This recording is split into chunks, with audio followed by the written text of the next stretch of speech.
Hello, welcome back to Exploring Lifestyles and Legacies. I'm joined once again by Dr. George Maluleke.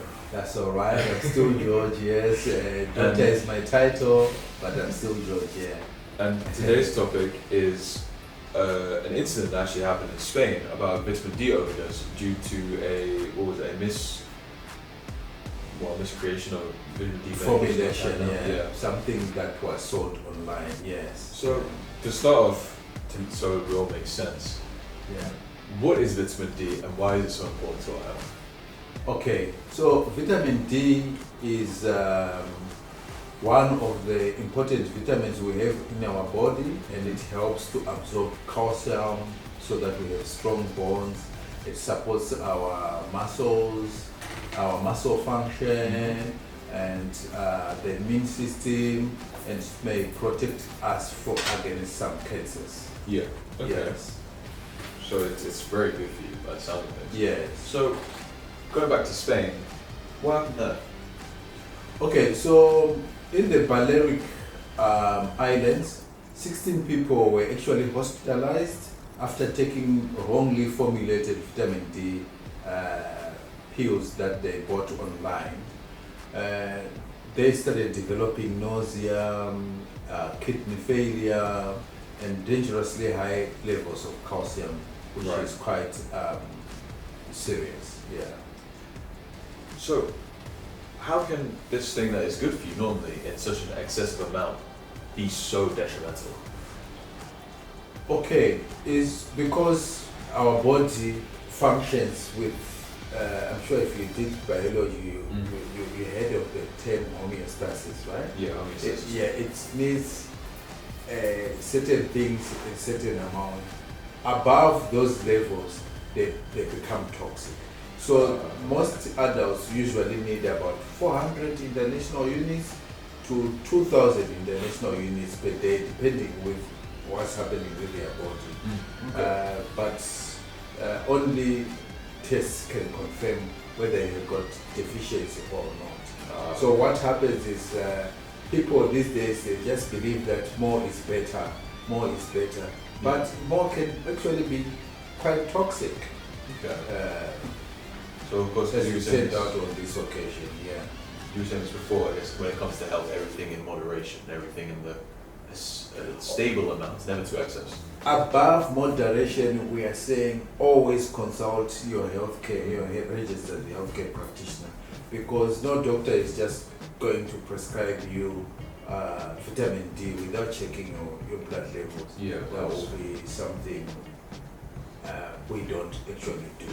Yeah. So you need to make sure that don't self-medicate with online supplements, and as on this occasion, they were actually wrongly formulated. Yeah. So this wasn't And the people's fault; it was an accident of the supply. It's a shared. It was very unfortunate, but I would like to say people should not take supplements without consulting their healthcare practitioner. So they didn't. They went online, they bought these things without a doctor's supervision. But like what I said to you at that time, I also practice medicine, telemedicine, which is sort of online but quite direct. And I wouldn't prescribe vitamin D to somebody without knowing, without confirming that they're deficient in vitamin D. So going back to the case in Spain, why are these poisoning cases increasing, especially in children? Yeah, it's about trends. Yeah, it's about trends. It's about people believing on social media that more is better, and that's why we end up. And also remember, what somebody needs depends with the level that they already have and the deficiencies that they have. Okay. Or not. So if you go blindly and you take these supplements without knowing, maybe you are taking and you already have enough. So you're putting yourself in danger for nothing. Okay. Yeah. So how much vitamin D should a person take, an average person should take? Like how much vitamin D is actually safe for a person? For adults, it's from 400 to 2,000 international units. But like I keep on saying, it depends with your situation.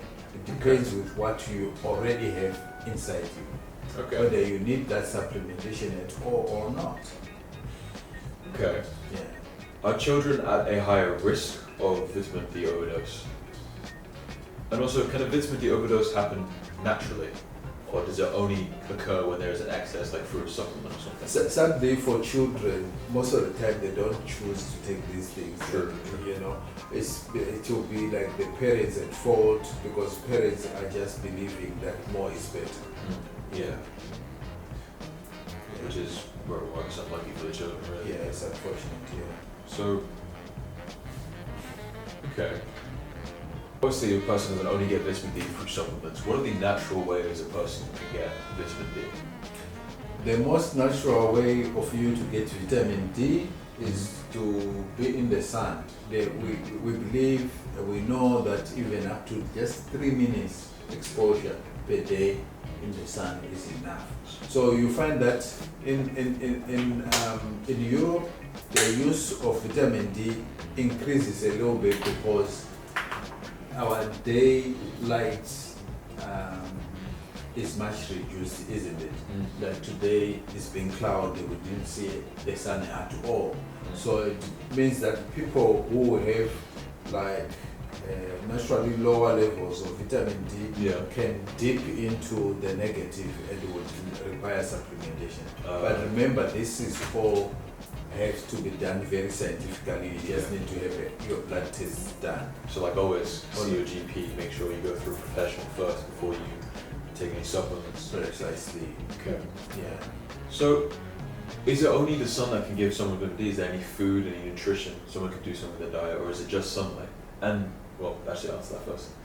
Yeah, you can get vitamin D through food, meat, and mostly, and the one that is very available to everyone, that equalizes all of us, is the sunlight. Yeah, of course. Yeah. And like you said earlier, there's only 3 minutes of stuff. A person doesn't have to go to excess to get this. Like they don't have to start tanning or anything like that. Just being in the sun. You don't want to go and get sunburn and get melanoma saying we are looking for vitamin D. Yeah. It just has to be like we keep on saying in medicine and our healthcare, everything in moderation is very good for us. Yeah. Yeah. Okay. Well, bringing this to a close, is there any advice you want to give to anyone who might be struggling with their vitamin D or thinking that they might be? If you are thinking or struggling with your vitamin D, please consult your primary healthcare practitioner, who is usually your general practitioner, your primary healthcare physician, and make sure that you you discuss with them, agree for a blood test, and check your levels. Should you require supplementation, please adhere to what they say to you, follow the prescription, and you'll be good. And please like, subscribe, turn on the notification bell, so that we can continue to share with you more knowledge around our healthcare. Yeah, of course. Yeah. So, once again, as always, thank you for watching, and we'll see you when next we see. Thank you.